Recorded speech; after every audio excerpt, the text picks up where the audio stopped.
I too would like to start by acknowledging the traditional owners of the land and pay my respects to elders past, present and emerging. I'd also like to note that today is World Teacher Day, and doff my hat to the teachers in the room, our great friends at the Teachers Federation, an absolutely mighty union and certainly a very valued partner to our union in running our campaign for the best NDIS. So the National Disability Insurance Scheme. It is a once-in-a-generation social reform. When it's fully rolled out, the NDIS will be supporting an estimated 460,000 participants. Currently, 160,000 participants are in the scheme, and the funding is $22 billion, just to give you an idea about the size of the National Disability Insurance Scheme. At its most fundamental origins, the NDIS is about human rights. It's about giving choice and control to NDIS participants, to people with disability living in our community. And this is really fundamental choice and control. It's the kind of things that most of us take for granted every day, the decisions that we make in how we lead our lives. Like what time you get out of bed, who you live with, what meals you consume, where you go and what activities you undertake. Really fundamental rights that all of us have and many of us take for granted, but certainly rights that people with disability in Australia have for too long not had realised. And that's what the NDIS was about. It was about giving control to people with disability to make decisions about what supports they receive, from whom and when, so that they can make the decisions about how they live their lives, to meet their goals and their aspirations. So it is about human rights and dignity, something that I think everybody in this room feels very strongly about, and certainly something that ASU members feel very strongly about. The Australian Services Union, we're the largest union in the disability sector in Australia, and we represent members in particular who work in the non-government sector. Now, the services that operate in the non-government sector, these aren't organisations that just emerged for the sake of existence. They don't exist simply to run a business or provide a job, largely. They emerged because the people who form those services, community members, families and carers, formed these services to deliver human rights, to deliver dignity and to deliver respect to the people that they support. So our members were very actively involved in the Every Australia Counts campaign, the campaign to have an NDIS. And we were very proud to also be part of that campaign, that together as a community and as a sector we could all stand shoulder to shoulder to demand that people with disability in Australia have choice and control over their lives. And that campaign was victorious. And we were promised an NDIS. And indeed we've been delivered an NDIS. But since the rollout of the NDIS and the implementation, and quite frankly the action of Tory, lazy governments, we are seeing many, many challenges emerging in the NDIS. And those challenges affect every group involved in the NDIS. Participants, carers, family members, and the incredible hard-working workers who provide the services. So I want to go through what some of the challenges are before I talk about what we see as some of the solutions. So the kind of challenges that we've been hearing about and we're seeing increasingly, and as Peter said in his introduction, you can't pick up a newspaper now without reading another story about problems in the NDIS. So the kind of challenges for participants.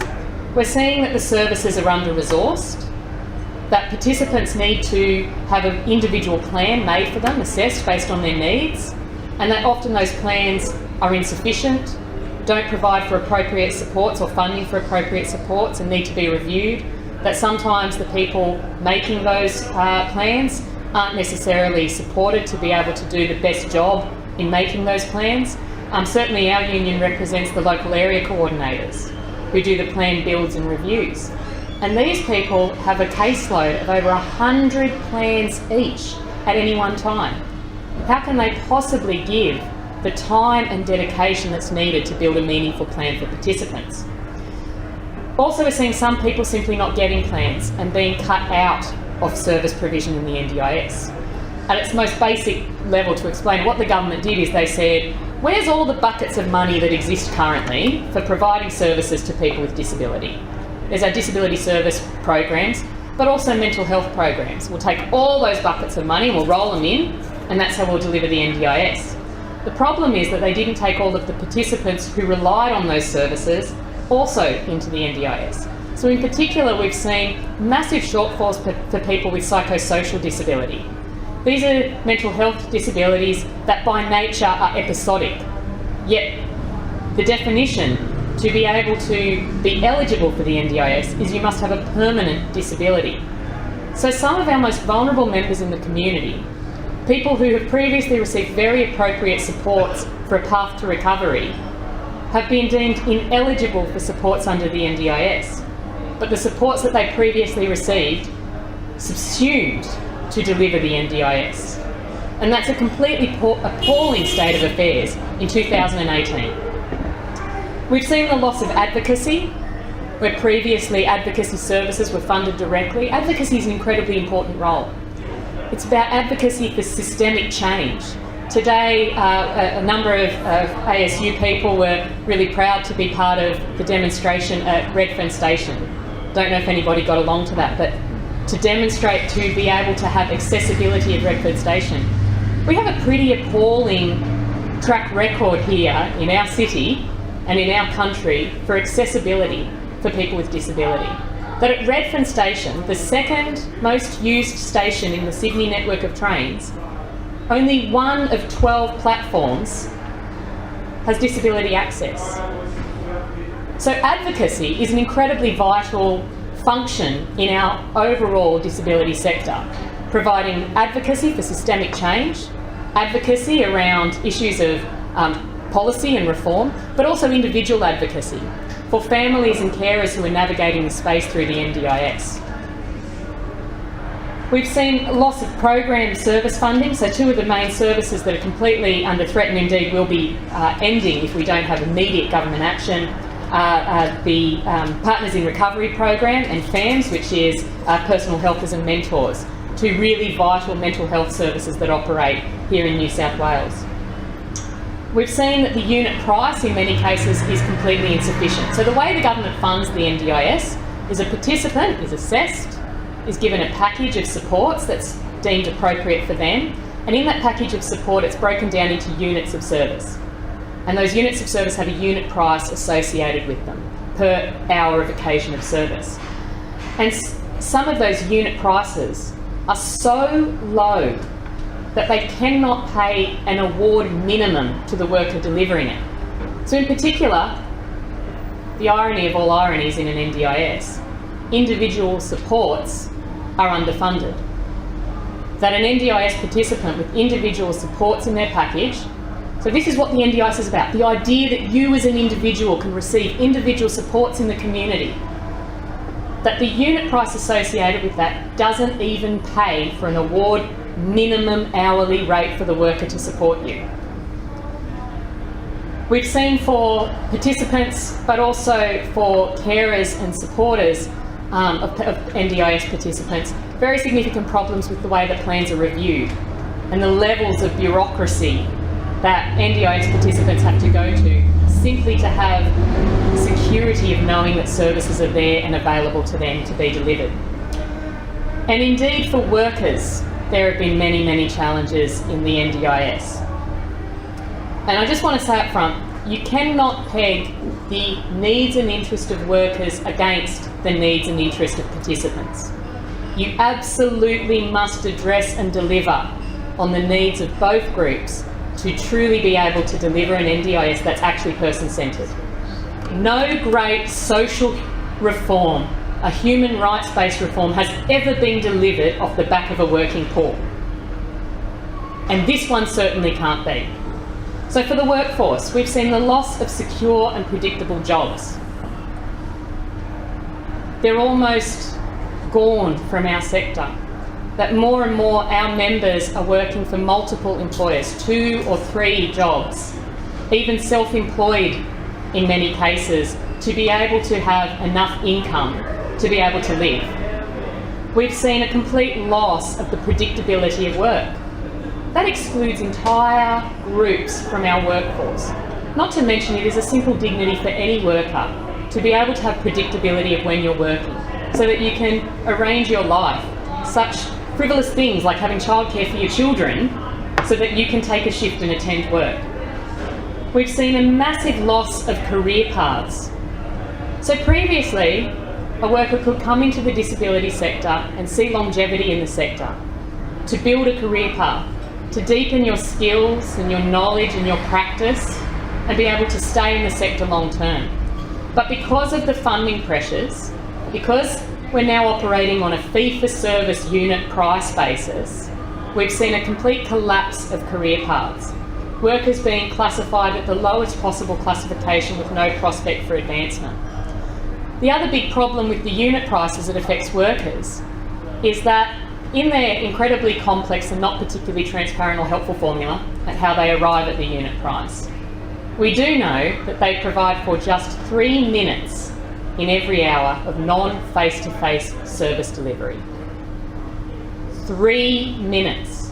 In that 3 minutes, a worker is expected to be across a care plan, to be keeping appropriate notes, to be travelling, to be receiving all of their support and training and team meetings in your 3 minutes. So all of these things, as well as the continued attacks on the already bare working minimum working conditions of the workforce, all of these things are leading to an absolute workforce crisis. And that's before you even consider that to get to that full rollout of the NDIS, we have to double the size of the NDIS workforce. We need these jobs to be good jobs. We need people to see working in the disability sector for what it is, a very valuable job and contribution. And they need to be recognised and supported to build career paths. One of the biggest problems is the lack of training. And I'm not looking for a kind of shock value, stick it on the front page of the Daily Telegraph, the world's going to end. But training is what provides quality services, as well as quality jobs, meaning we could have a secure workforce.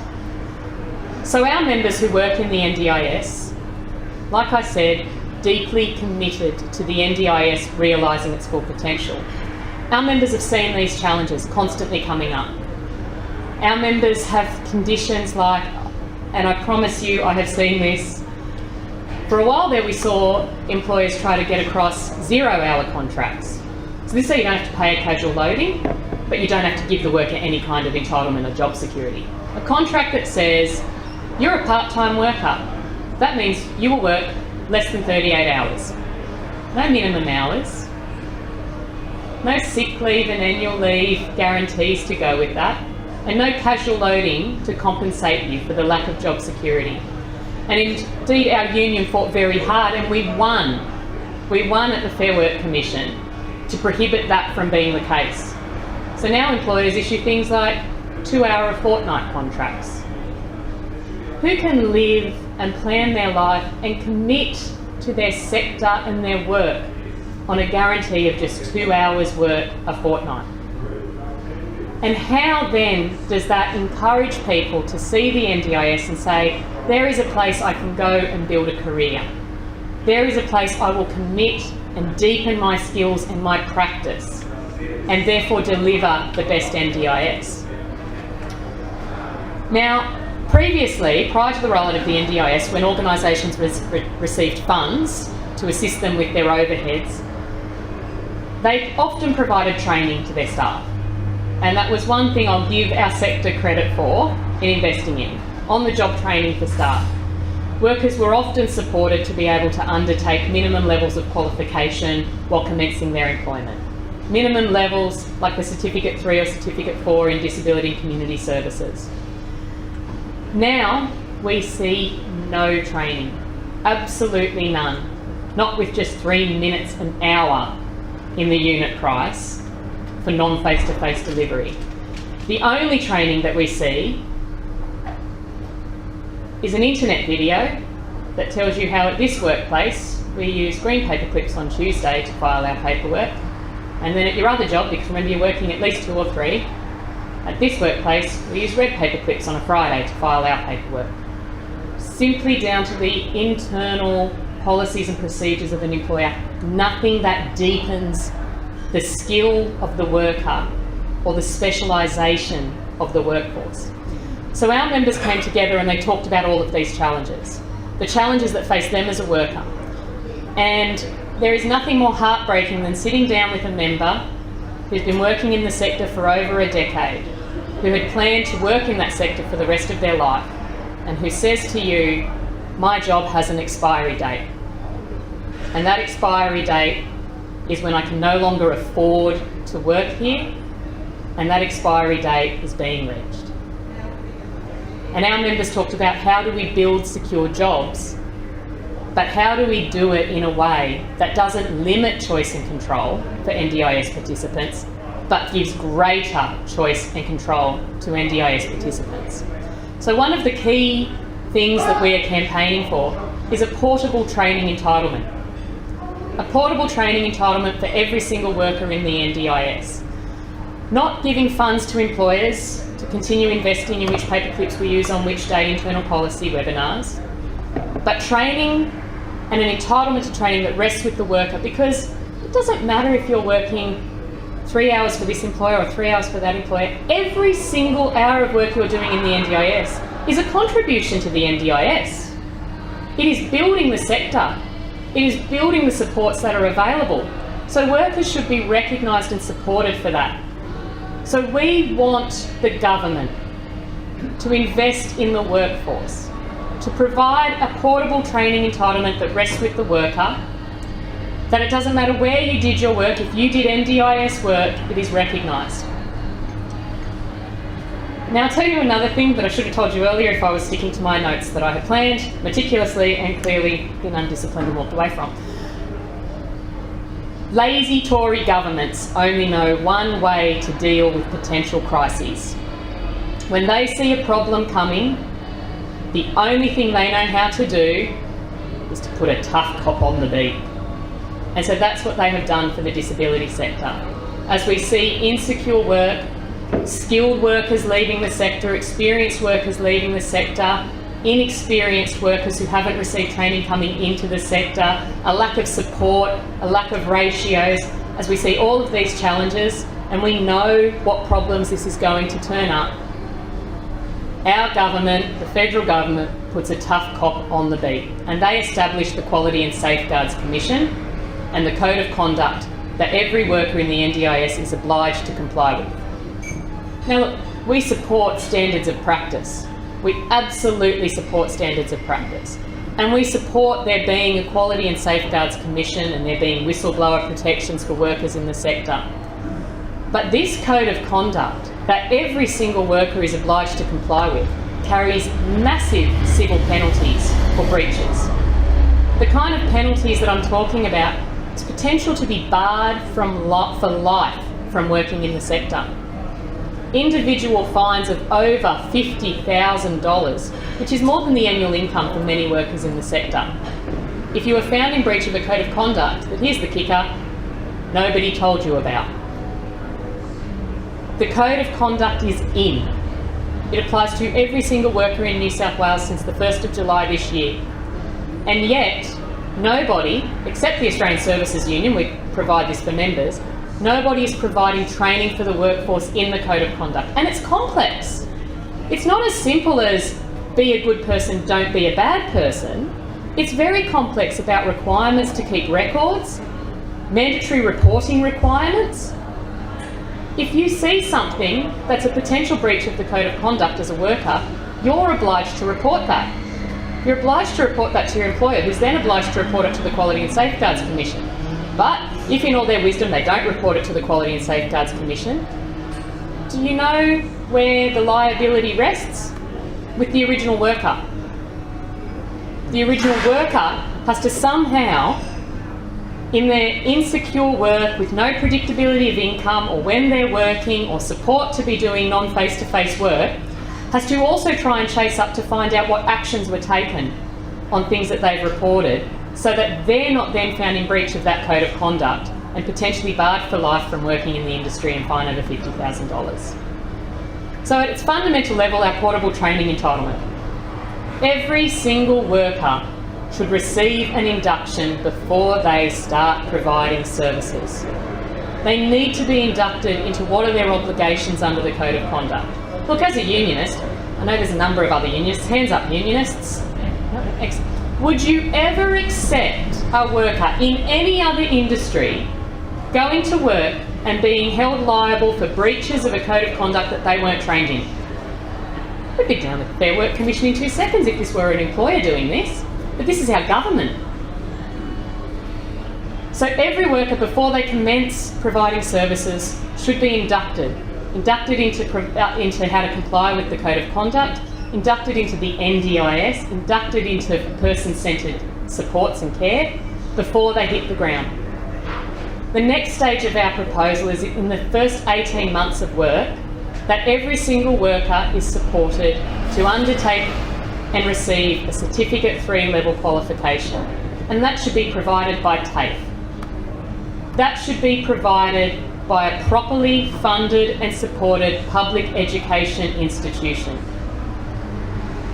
It's important for TAFE, which we love, not just because my mum was a TAFE teacher and because the teachers are in the front row. It's important for TAFE, but it's important for the integrity of that document. It's important for the integrity of what that Certificate 3 means. That it is provided by a public institution, that it is recognised and transferable wherever you work. Now, the third part of our proposal is the really exciting part. This is the portable entitlement part. We propose that for every 50 hours of work that an NDIS worker performs, they should receive a training credit. That sits in a fund in the Quality and Safeguards Commission, because they didn't just put quality in the title, so it's not and the Safeguards Commission. It wouldn't look good on the business cards for the folks who work there. Although I'm Natalie, I'm from the and Safeguards Commission. We need to put the quality in the Quality and Safeguards Commission, and that's where we should be administering a portable training entitlement and accredited transferable training for the sector. Now, why is that important and what kind of training are we talking about? I'll go back to the very beginning, if I was following my notes. The NDIS is a human rights social reform. It is based on choice and control. It is built on the premise that people with disability are not a homogenous group, that they are individuals with individual needs and aspirations and should be able to decide what supports they receive to meet those needs and aspirations. But currently, we are not investing to provide that breadth or depth of specialisation in the sector.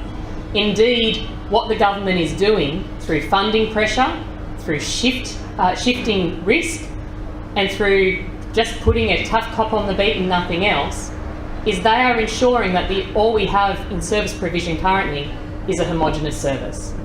That really the choice and control participants have is which marketing and which logo is most appealing to them, not differentiating between services.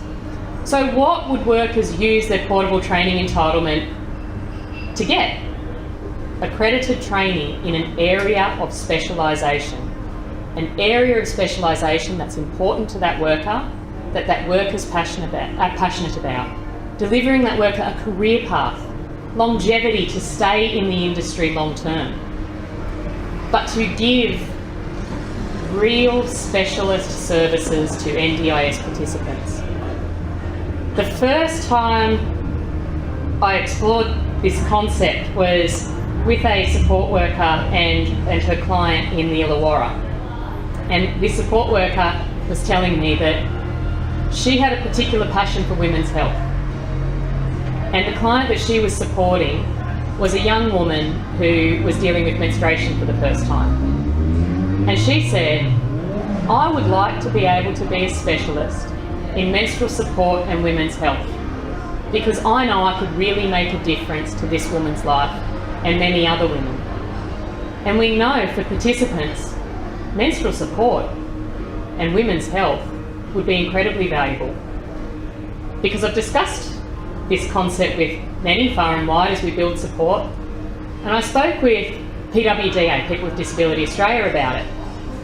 And I was told one of the biggest things that they get calls about is calls from concerned and often distraught family members who are contacting them because they have been advised by a well-intended medical practitioner that the only option available for their disabled daughter or sister or family member is sterilisation.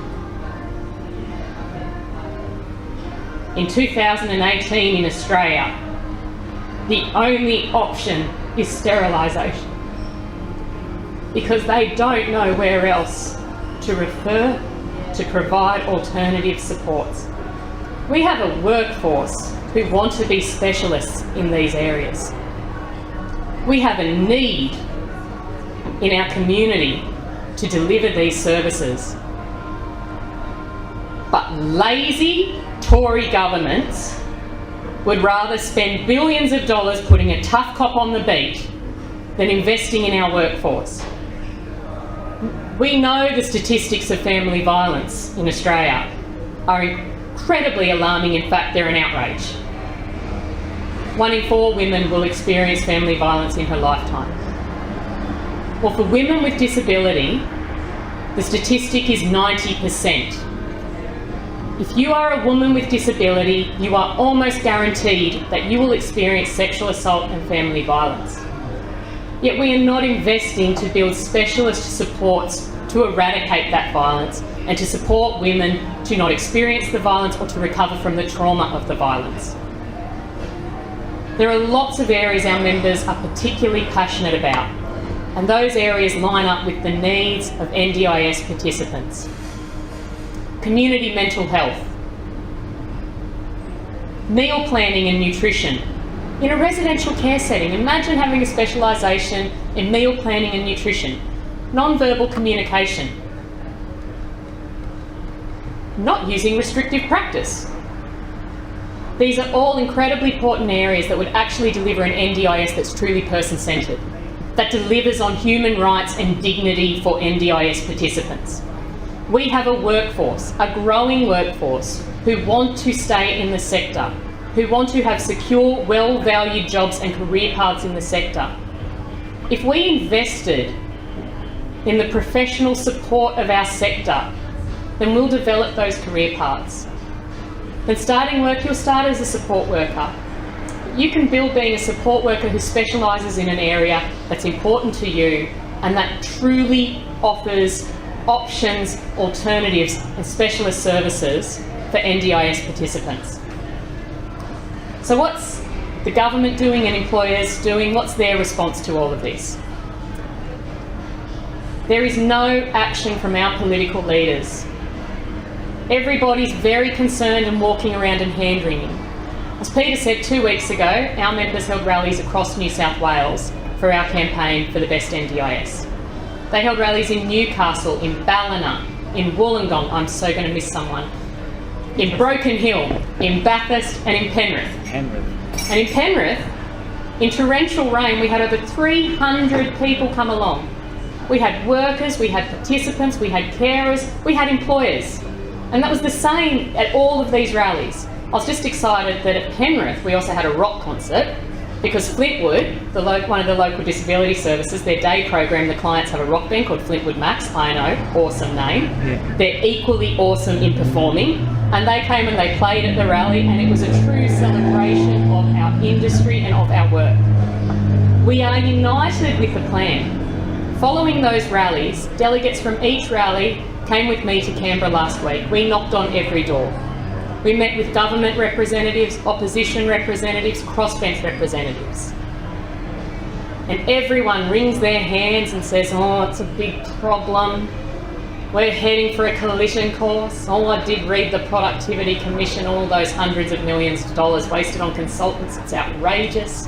What will we do? And so this is what you can do. Frontline workers sharing their experiences, this is what you can do. These are the things that will start to deliver secure work for me, portable entitlements, career paths, specialisation. This will deliver for the people that I support. We had some CEOs. We had the CEO of the largest NDIS provider in the country come and speak at a rally. He wore a union t-shirt. He let me take a photo because I'm probably not going to see that again in a hurry. But we are united on what this solution is, and yet we are seeing nothing but political inaction. We're seeing hand-wringing and tisk-tisks, spend another few $100 million on consultants, but don't implement a single thing that could actually make the NDIS fulfil its potential. And whilst I do give kudos to those employers who came to the rallies and who are supporting this campaign, they're not all good employers. We are seeing the emergence of for-profit providers who've worked out they can hang a shingle on the door here and they can make a buck. Oh, that unit price, the one I was telling you about, the individual support one that's below award conditions, that's all right, we just won't pay award conditions. We'll make everyone be contractors, but they'll have the convenience of a smartphone app to find out when they're working. Shiny. That's what unscrupulous employers are doing, and it is undercutting those non-government, not-for-profit organisations that are mission-based to deliver the best NDIS. And indeed, I want to share with you a particular fight that we're having at the moment, because my grandmother always said, a problem shared is a problem halved, and I've worked out with this many people in the room, that's only going to leave you with a little fraction of a problem. We have employers hiding behind their employer associations because they know what they're doing is so grubby they wouldn't want to put their own name to it. And they are actively trying to fight us in the court at the moment, in the Fair Work Commission, because they want their right to require disability support workers to provide 24-hour care. And I know nothing makes for good Friday night reading like it bursts out of an industrial instrument. So here is what 24-hour care provisions are. This is actually from the award. A 24-hour care shift requires an employee to be available for duty in a client's home for a 24-hour period. During this period, the employee is required to provide the client with the services specified in their care plan. The employee is required to provide a total of no more than 8 hours of care during this period. The employee will normally have the opportunity to sleep during a 24-hour care shift, and, where appropriate, a bed in a private room will be provided for the employee. Not the mattress in the garage, which I've seen recently, or the worker sleeping on the lounge, which we've also seen recently.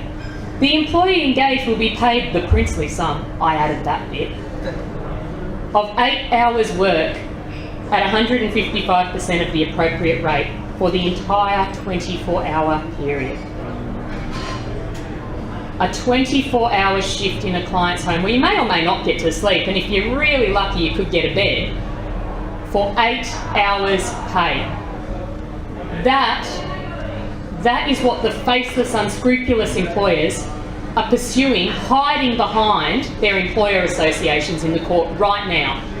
Their grand plan to deliver the best NDIS is to build it off the back of a working poor and an exploited workforce.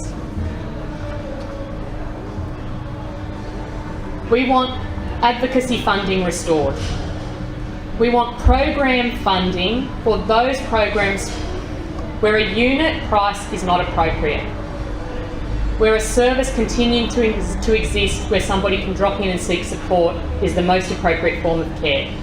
In particular, with some mental health services, services in remote communities and areas where there simply isn't enough services to go around in an NDIS. We want appropriate funding levels that can at least deliver an industrial minimum. I love that there's this free market thing going on, but then there's also this false market thing going on. They've got a crisis of identity in the Liberal government. Well, we love the free market, so we won't regulate any minimums. We won't regulate that you have to at least pay the bloody award. But then they've also got this whole false market thing going on over here where they're like, oh shit, but we've got to pay for it. So if you can't get people to do it, well, we'll just restrict the funding and we'll say you only get that much money. We want to regulate the market appropriately to provide for minimum working conditions. This is not about pegging workers against people with disability. This is about ensuring that we have workers who are supported to stay in the sector, to have good jobs and to have dignity themselves to deliver dignity to clients. We want a portable training entitlement. We want an investment in skills. We want an investment in the best NDIS. My friends, I'm really proud of our members at the ASU because they've been incredibly disciplined throughout this and said, don't go shit on the NDIS. Don't go out and say the NDIS is a terrible thing, because we truly believe in its principles. Let's go out and be honest about the problems in it and be hopeful and united for the best NDIS. We build a society as a civil society. We build a society to protect our most vulnerable. We build a society to deliver human rights and dignity and respect.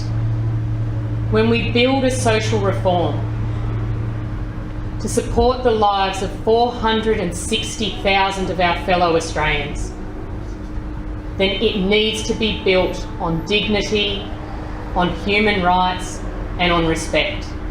And you will never deliver any reform that is built on those principles by exploiting workers. You will never deliver respect on the back of the working poor. You will never deliver human rights and choice and control over an insecurely employed workforce that simply cannot afford to stay working in the industry. Our campaign is going well. We have excellent support from the workforce, incredible support. We're a growing union. That's a really exciting thing to be in 2018. We're a growing union because workers are absolutely joining the union and being active in this campaign. We're building support strongly in the community of NDIS participants, their carers and their advocates. We're building support in many of the really good employers in the industry, but we need widespread community support. We need to show parliamentarians that this is an election issue.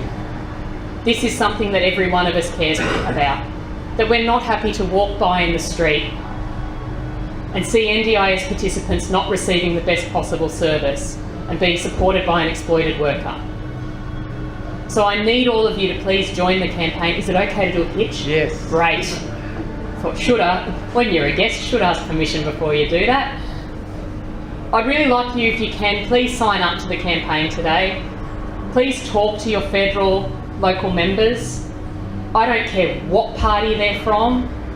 If we can't get bipartisan support on the human rights of people with disability and a strong quality NDIS, what hope do we possibly have? So please sign up to be a supporter of the campaign so we can stay in contact with you. Please talk to your local federal MP. Please talk to your community, and please be part of the campaign to help us make it the best NDIS. Okay.